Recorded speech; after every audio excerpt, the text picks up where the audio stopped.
Election में मुझे साथ दिले कोई, मुझे वोटा डाली तुम्हें, मगर ये इलेक्शन क्या है, मुसलमाना के गीरत का इलेक्शन है।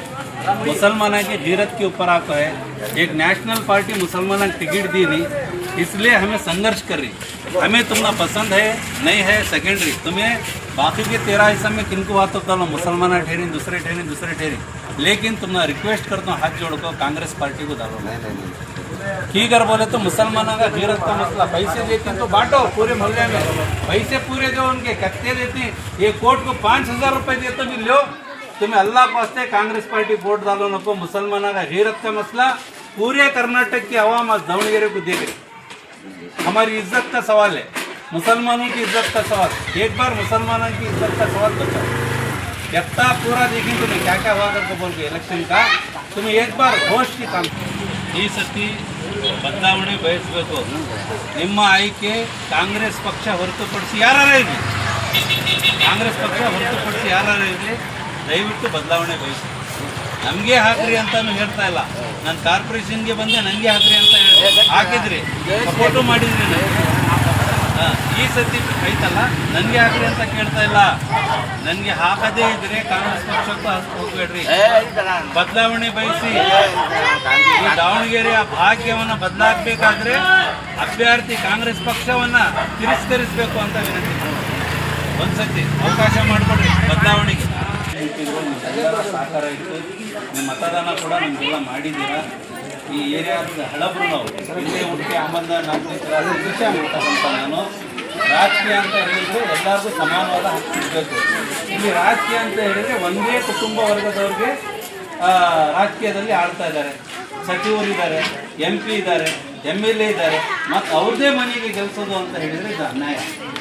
ದಯವಿಟ್ಟು ನಿಮ್ಮ ಆಯ್ಕೆ ನಾನು ಇದೀನೋ ಇಲ್ಲ ಗೊತ್ತಿಲ್ಲ, ಬಟ್ ನಿಮ್ಮ ಆಯ್ಕೆ ಕಾಂಗ್ರೆಸ್ ಪಕ್ಷ ಮಾತ್ರ ಇರಬಾರ್ದು. ನೀವು ಯಾರಿಗೆ ವೋಟ್ ಹಾಕ್ರಿ, ನನಗೆ ಹಾಕ್ರಿ ಅಂತ ನಾನು ಪ್ರೆಸರ್ ಮಾಡ್ತಾ ಇದ್ದೀನಿ. ನಾನಿಲ್ಲ ಅಂತ ಹೇಳಿದರೆ ನಿಮ್ಮ ಆಯ್ಕೆ ಬೇರೆ ಯಾರಿಗಾದ್ರೂ ಹಾಕ್ರಿ, ಕಾಂಗ್ರೆಸ್ ಪಕ್ಷಕ್ಕೆ ಹಾಕಬೇಕು.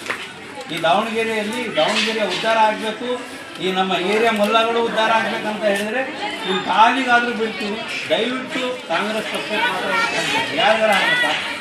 ಒಂದು ಅವಕಾಶ ಮಾಡಿಕೊಡಿ, ಹೊಸ ಪ್ರತಿಭೆಗಳಿಗೆ ಅವಕಾಶ ಮಾಡಿಕೊಡಿ, ಹೊಸೊಬ್ರು ಬರಲಿ, ಈ ದಾವಣಗೆರೆ ಆಡಳಿತ ಹೊಸೊಬ್ರು ಬರಲಿ, ಒಂದು ಅವಕಾಶ ಮಾಡಿರಿ. ಎಲ್ಲ ಯೋಚನೆ ಮಾಡಿರಿ. ಈ ಏರಿಯಾಗಳು ಮೊಲ್ಲಗಳು ಅಭಿವೃದ್ಧಿ ಆಗದೇ ಇರೋದಕ್ಕೆ ಇವತ್ತು 35-40 ವರ್ಷದಿಂದ ಆಡಳಿತ ಮಾಡಿರ್ತಕ್ಕಂಥ ಕಾಂಗ್ರೆಸ್ ಪಕ್ಷ ಕಾರಣ. ಹಾಗಾಗಿ ನಮ್ಮ ಸೋದರಿ ಇಂಡಿಪೆಂಡೆಂಟ್ ಆಗಿ ನಿಂತಿದ್ದಾರೆ. ಕಲ್ಲಂಗಡಿ ಹಣ್ಣು ಗುರುತು 16 ನಂಬರು, ಸಾಧ್ಯವಾದರೆ ಮತ ಮಾಡಿ, ಸಾಧ್ಯವಾಗದೇ ಇದ್ದರೆ ನಿಮ್ಮ ಕೈ ಯಾರೇ ಇರ್ಬೋದು, ಕಾಂಗ್ರೆಸ್ ಮಾತ್ರ ಓಟ್ ಹಾಕಿ ಅಂತ ಮನವಿ ಮಾಡ್ತೀನಿ. ಎಲ್ಲರಿಗೂ ಅಸ್ಸಲಾಂ ಅಲೈಕುಂ, ನಮಸ್ಕಾರ. ಇವತ್ತು ದಾವಣಗೆರೆ ದಕ್ಷಿಣ ವಿಧಾನಸಭಾ ಕ್ಷೇತ್ರದ ಉಪಚುನಾವಣೆಯಲ್ಲಿ ನನ್ನ ಹಿರಿಯ ಸೋದರಿ ಟಿ ಜಬೀನಪ್ಪ ಅವರು ಸ್ಪರ್ಧಿಸಿದ್ದಾರೆ. ಇವರ ಕ್ರಮ ಸಂಖ್ಯೆ 16. ಇವರ ಗುರುತು ಕಲ್ಲಂಗಡಿ ಹಣ್ಣು. ಈ ಕಲ್ಲಂಗಡಿ ಹಣ್ಣು ಗುರುತಿಗೆ ತಮ್ಮ ಅಮೂಲ್ಯವಾದ ಮತವನ್ನು ಕೊಡಬೇಕು ಅಂತ ಹೇಳಿ ನಾನು ವಿನಂತಿ ಮಾಡ್ತೇನೆ. ಇವತ್ತು ಈ ಚುನಾವಣೆಗೆ ಸ್ಪರ್ಧೆ ಮಾಡುವ ಉದ್ದೇಶ ಏನಂತ ಹೇಳಿದರೆ, ಇಲ್ಲಿ ಬಹುದಿನಗಳ ಬೇಡಿಕೆ ಆಗಿತ್ತು ಒಂದು ರಾಜಕೀಯ ಪಕ್ಷಕ್ಕೆ, ನಮಗೆ ಟಿಕೆಟ್ ಕೊಡಿ, ಅಲ್ಪಸಂಖ್ಯಾತರಿಗೆ, ಹಿಂದುಳಿದವರಿಗೆ, ದಲಿತರಿಗೆ ಟಿಕೆಟ್ ಕೊಡಿ ಅಂತ ಹೇಳಿ. ಆ ಪಕ್ಷ ಯಾವುದೇ ಕೀಮತ್ ಕೊಡದೆ ಅಹಿಂದ ಸಮುದಾಯಗಳಿಗೆ ತಿರಸ್ಕರಿಸಿದೆ. ಹಾಗಾಗಿ ಇಲ್ಲಿ ಒಂದು ಸ್ವಾಭಿಮಾನದ ಪ್ರಶ್ನೆ ಆಗಿದೆ. ಅಹಿಂದ ವರ್ಗದವರಿಗೆ, ಮುಸಲ್ಮಾನರಿಗೆ ಈ ಸ್ವಾಭಿಮಾನದ ಪ್ರಶ್ನೆಯನ್ನು ಸ್ವೀಕರಿಸಿ ನನ್ನ ಹಿರಿಯ ಸೋದರಿ ಟಿ ಜಬೀನಪ್ಪ ಅವರು ಈ ದಾವಣಗೆರೆ ದಕ್ಷಿಣ ವಿಧಾನಸಭಾ ಕ್ಷೇತ್ರದ ಚುನಾವಣೆಯಲ್ಲಿ ಸ್ಪರ್ಧೆ ಮಾಡಿದ್ದಾರೆ. 25 ಅಭ್ಯರ್ಥಿಗಳ ಪೈಕಿ ಇವರು ಏಕೈಕ ಮಹಿಳಾ ಅಭ್ಯರ್ಥಿಯಾಗಿದ್ದಾರೆ. ತಮ್ಮಲ್ಲಿ ನಾನು ವಿನಂತಿ ಮಾಡ್ತೇನೆ, ಈ ಕ್ಷೇತ್ರದ ಎಲ್ಲ ಜನ ನಮಗೆ ಮತ ಚಲಾಯಿಸುವ ಮೂಲಕ ಒಮ್ಮೆ ಅವಕಾಶ ಮಾಡಿಕೊಡಬೇಕು ಅಂತ ವಿನಂತಿಸ್ತೇನೆ. ನಮಸ್ಕಾರ. अस्सलाम वालेकुम रहमतुल्लाहि वबरकातुहू। मेरा नाम टी जबीना अप्पा, मैं पक्षांतर इलेक्शन को से हूँ। मेरा निशान कलंगड़ा। मेरे दावणगेरे के लोगों से मेरी गुजारिश है कि मुझे कसीर तादाद में वोट डाल को जिताओ। मैं दावणगेरे की तुम्हारी खिदमत करती हूँ, मुझे है ना वोट डाल को जिताओ।